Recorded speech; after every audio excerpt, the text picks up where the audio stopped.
বাক স্বাধীনতা 5ই আগস্টের আগেও ছিল না, 5ই আগস্টের পরেও না। নেতা যায় নেতা আসে, দেশ কিভাবে চলবে? আপনি কি আসলেই স্বাধীনতার নামে বাক স্বাধীনতা পেয়েছেন? একবার ভেবে দেখেন তো, আপনি যদি একজন বাংলাদেশের সাধারণ নাগরিক হয়ে থাকেন, আর সাধারণ নাগরিক হয়ে আপনি আপনার মতো করে যে কোনো রাজনৈতিক দল কিংবা সরকারের পক্ষে বিপক্ষে আপনি আপনার মতো করে কথা বলতে পারেন। কিন্তু আমরা মনে করি অন্তত আমরা কিছুটা হলে বাক স্বাধীনতা খুব ফিরে পেয়েছি। আমার তো মনে হয় না আমরা আমাদের মতো করে আমাদের স্বাধীনভাবে মত প্রকাশ করতে পারি না। ঠিক জুলাই গণঅভ্যুত্থানের আগে আমাদের বাক স্বাধীনতা যেমন ছিল এবং জুলাই গণঅভ্যুত্থানের পরে অর্থাৎ দ্বিতীয় স্বাধীনতায় দ্বারায়ও আমরা আমাদের বাক স্বাধীনতা ঠিক আগের মতোই দেখছি। তার বড় একটা উদাহরণ হতে পারে আমার আজকের এই ভিডিওর আলোচনা। কারণ আমি এই ভিডিও শুরু করার আগে কয়েকবার ভাবছি কি বলবো, কাকে বলবো এবং বলার পরে এর ইফেক্টটা বা কী হবে কিংবা কতটুকু বলা উচিত, এরকম করে হাজারটা প্রশ্ন আমার মাথায় ঘুরপাক খাচ্ছিল। কিন্তু মুশকিলটা হলো আমাদের তো এমন হাজারটা প্রশ্ন মাথায় আসার কথা ছিল না, কারণ আমরা স্বাধীন দেশের স্বাধীন নাগরিক। আর স্বাধীন দেশের স্বাধীন নাগরিক হিসাবে আমরা চেয়েছিলাম আমাদের মতকে স্বাধীনভাবে প্রকাশ করতে। সুতরাং ভিডিও শুরুতেই আমার এই কথাগুলো শোনার পরেও হয়তোবা আপনার মাথায়ও এমন হাজারটা প্রশ্ন ঘুরপাক খায়। কিন্তু এর পেছনের আসল কারণটাই বা কী? কেনই বা আমরা আমাদের মতামত স্বাধীনভাবে প্রকাশ করতে পারি না? এই সবগুলো প্রশ্নের উত্তর আমরা আজকের এই ভিডিওতে খোঁজার চেষ্টা করব। ভিডিওর শুরুতেই আপনাদেরকে একটা পরিসংখ্যান দিয়েই শুরু করতে চাই।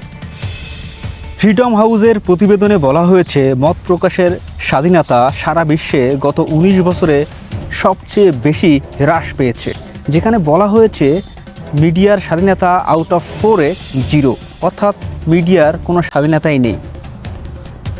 এবার আসি বাংলাদেশের মত প্রকাশ বা মিডিয়ার স্বাধীনতা নিয়ে, যেখানে ওয়ার্ল্ড প্রেস ফ্রিডম ইন্ডেক্স এর তথ্য অনুযায়ী দক্ষিণ এশিয়ার মধ্যে বাংলাদেশের অবস্থান 149তম, যা স্কোর অনুযায়ী 33.71, যা পূর্বের থেকে 16 ধাপ উন্নতি করেছে।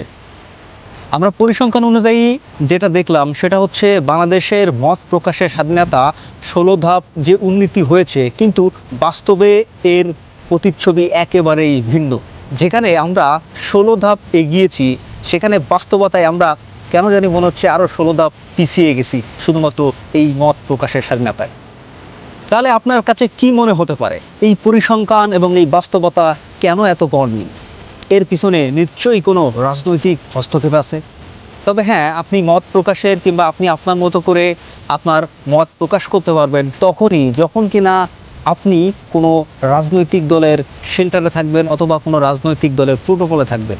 আর যদি আপনি সাধারণ কোনো নাগরিক হয়ে থাকেন তাহলে কিন্তু আপনি এই সুবিধাটা পাচ্ছেন না। আপনি সাধারণ নাগরিক মানেই হচ্ছে আপনি এই দেশের জন্য একটা হুমকি স্বরূপ। তাহলে এর মানে কি দাঁড়ালো? আপনি একজন সাধারণ নাগরিক, আপনার কোনো রাজনৈতিক প্রোটোকল নেই, তার মানে কি আপনি আপনার মতো করে স্বাধীনভাবে মত প্রকাশ করতে পারবেন না, কিংবা আপনি যে কোনো দল বা সরকারের পক্ষে বিপক্ষে কথা বলতে পারবেন না?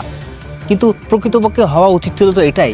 আমরা পরিসংখ্যানে দেখলাম 16 ধাপ যে এগিয়ে গেছি আমরা, বাস্তবতা একেবারেই ভিন্ন। সুতরাং ভিডিওর শেষে আবারও সেই একই কথা বলতে চাই, আপনি কি আসলেই স্বাধীনতার নামে বাক স্বাধীনতা পেয়েছেন? যদি আপনি আসলেই বাক স্বাধীনতা পেয়ে থাকেন তাহলে অবশ্যই কমেন্ট বক্সে জানাতে ভুলবেন না।